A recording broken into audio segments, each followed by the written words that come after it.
100% ہمارا فائدہ، نماز ہم پڑھیں گے ہمارا فائدہ، رمضان کے روزے ہم رکھیں گے ہمارا فائدہ، زکوٰۃ ہم دیں گے ہمارا فائدہ، حج ہم کریں گے ہمارا فائدہ، اخلاق ہمارے اچھے ہمارا فائدہ، معاشرتی زندگی ہمارے اچھے ہمارا فائدہ۔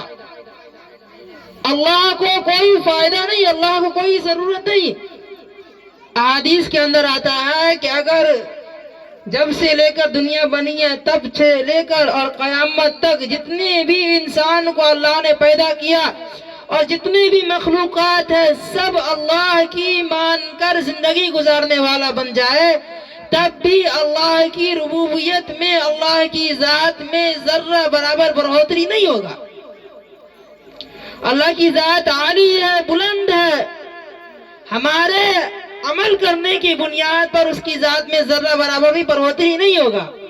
اور اگر پوری کی پوری انسانیت اللہ کی نافرمانی کرنے لگے تب بھی اللہ کی ذات میں کوئی کمی واقع نہیں ہوگا، کوئی کمی واقع نہیں ہوگا۔ اللہ عظیم ہے تو عظیم ہے۔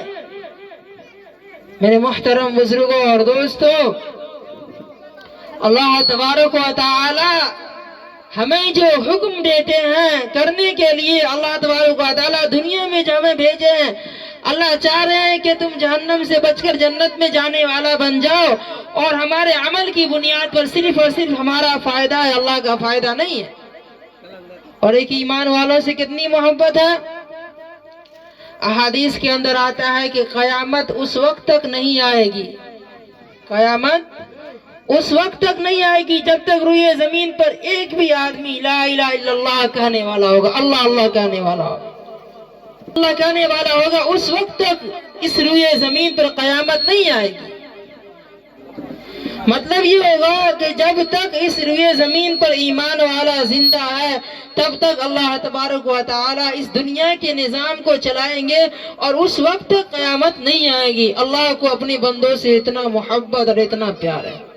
کن بندوں سے؟ جو بندہ صبح شام اللہ کی نافرمانی اور ناشکری کرتا ہے، اللہ انہیں اپنی زمین پر رہنے دیتا ہے۔ اللہ تبارک و تعالی جسم کے اعتبار سے ہر طریقے کا صلاحیت عطا فرمایا ہے، اللہ تبارک و تعالی ہر نعمتیں اسے عطا فرماتا ہے۔ اتنی محبت اور اتنا پیار ہے۔ ایک موقع سے جنگ کے کچھ قیدی اللہ کے رسول صلی اللہ علیہ وسلم کی خدمت میں لائے گئے۔ اس میں ایک عورت تھی، وہ اپنے بچے کو ڈھونڈ رہی تھی۔ کوئی بچہ ملتا تو بڑے پیار اور بڑے محبت کے ساتھ اپنے سینے سے چمٹا لیتی، بڑے پریشان تھی اپنے بچے کے محبت اور فراق میں۔ تو اللہ کے رسول صلی اللہ علیہ وسلم نے فرمایا کہ اس ماں کو اپنے بچے سے کتنی محبت ہے، ایک ماں کو اپنے بچے سے کتنی محبت ہے۔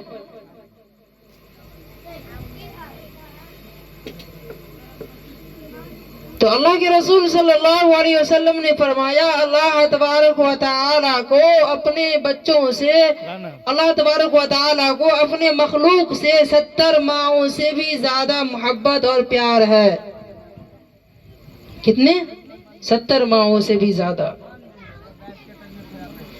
ایک ماں کو اپنی اولاد سے کتنی محبت ہوتی ہے، اولاد کتنا بھی ناکارہ ہو، کتنا بھی خراب ہو، کتنا بھی غلط ہو، وہ ساری دنیا سے لڑ جائے گی کہ چلو میرا بیٹا ہے، تمہیں کیا جاتا ہے، خراب ہے تو میرا ہے، تمہیں کیا جاتا ہے۔ اتنی محبت ہوتی ہے۔ سوچئے اللہ تبارک و تعالیٰ کو تو 70 ماؤں سے زیادہ محبت ہے اپنے بندوں سے۔ اللہ تبارک و تعالیٰ اتنی محبت اتنا پیار کرتے ہم جیسے گناہگاروں سے، پھر ہمیں بھی تو اللہ کی بات ماننی چاہیے، ماننی چاہیے یا نہیں ماننی چاہیے؟ ماننی چاہیے۔ اللہ نے جن باتوں پر عمل کرنے کے لیے کہا ان پر عمل کرنا چاہیے۔ ہم کو سوچنا چاہیے کہ جس اللہ نے زمین بنایا، ہم 24 گھنٹے اس زمین پر رہتے ہیں، آسمان بچھایا، اس کے نیچے ہم رہتے ہیں، طرح طرح کی نعمتوں سے نوازا ہے۔ اللہ نے دماغ کو صحیح سالم بنایا، آنکھ کے اندر دیکھنے کی صلاحیت دیا، کان کے اندر سننے کی صلاحیت دیا، زبان کے اندر چکھنے کی بولنے کی صلاحیت دیا، ہاتھ کے اندر اٹھانے کی صلاحیت دیا، پاؤں کے اندر چلنے کی صلاحیت دیا۔ یہ ساری چیزیں تو اللہ ہی کی نعمت ہے، ہماری حقیقت کیا ہے؟ اگر اللہ چاہے تو پل بھر میں چھین لے، ہم واپس نہیں لے سکتے۔ تو ساری چیزیں اللہ ہمیں عطا فرما رہے ہیں، ہماری ناشکری کے باوجود۔ تو میرے محترم بزرگوں اور دوستو، ہمیں ذرا سوچنا چاہیے کہ وہ اللہ جتنا رحیم ہے، اتنا کریم ہے، اتنا ستار ہے کہ ساری چیزیں ہمیں عطا فرماتا ہے، اور ہم ان کی ایک بات ماننے کے لیے تیار نہیں۔ اپنی زندگی کو بدلنے کی کوشش کرنا چاہیے، اپنی زندگی کو بدلنے کی کوشش کرنا چاہیے۔ یہاں تو اللہ ڈھیل دے رہے ہیں، یہاں اللہ ڈھیل دے رہے ہیں، اللہ تبارک و تعالیٰ یہاں محبت دکھلا رہے ہیں، ڈھیل دے رہے ہیں۔ لیکن جب میرے محترم بزرگوں اور دوستو، ظاہر سی بات ہے کہ ہمیں دنیا سے جانا ہے، اور جب کل قیامت کے دن اللہ تبارک و تعالیٰ فرمائیں گے مجرموں سے وَامْتَازُوا الْيَوْمَ أَيُّهَا الْمُجْرِمُونَ، اللہ اعلان کریں گے کہ مجرموں کو الگ کرو گے، پھر ہمارا کیا حال ہوگا؟ آج تو اللہ کچھ نہیں کہہ رہے۔ کیوں نہیں کہہ رہے؟ کیونکہ اللہ خود فرماتے ہیں لِيَبْلُوَكُمْ أَيُّكُمْ أَحْسَنُ عَمَلًا۔ یہ عمل کی جگہ ہے۔ یہ کون سی جگہ ہے؟ عمل کی جگہ، ایگزام ہال ہے۔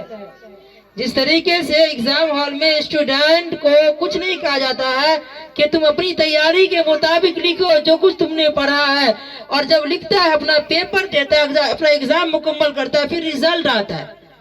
کچھ طالب علم ایسے ہوتے ہیں جو پاس ہوتے ہیں تو خوشی مناتے ہیں، کچھ ایسے ہوتے ہیں جو پاس نہیں ہوتے تو افسوس کرتے ہیں، افسوس کرتے ہیں، ایک سال اس کا برباد ہو جاتا ہے۔ ایسے ہی اللہ نے یہ دنیا کو ایگزام ہال بنایا ہے، لِيَبْلُوَكُمْ أَيُّكُمْ أَحْسَنُ عَمَلًا۔ اللہ آزمانا چاہتے ہیں کہ کون اچھے عمل کر کے آتا ہے اور کون برے عمل کر کے آتا ہے۔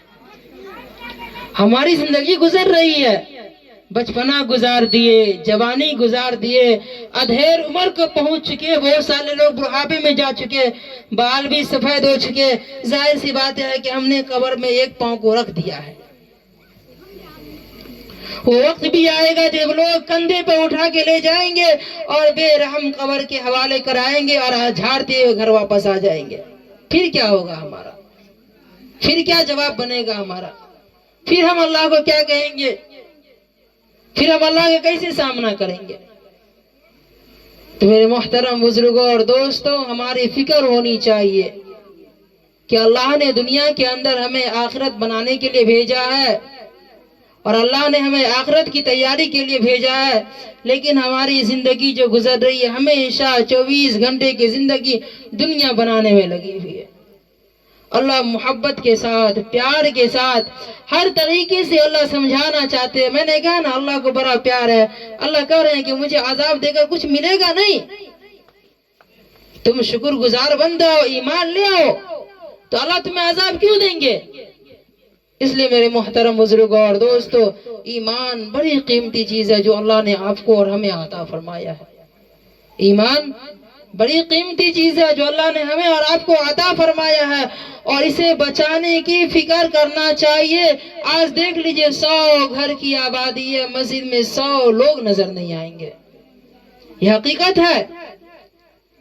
100 گھر کی آبادی، 100 لوگ مسجد میں نظر نہیں آئیں گے، اور نماز کے وقت میں گھومیے تو ہر جگہ لوگ ہی لوگ نظر آئیں گے۔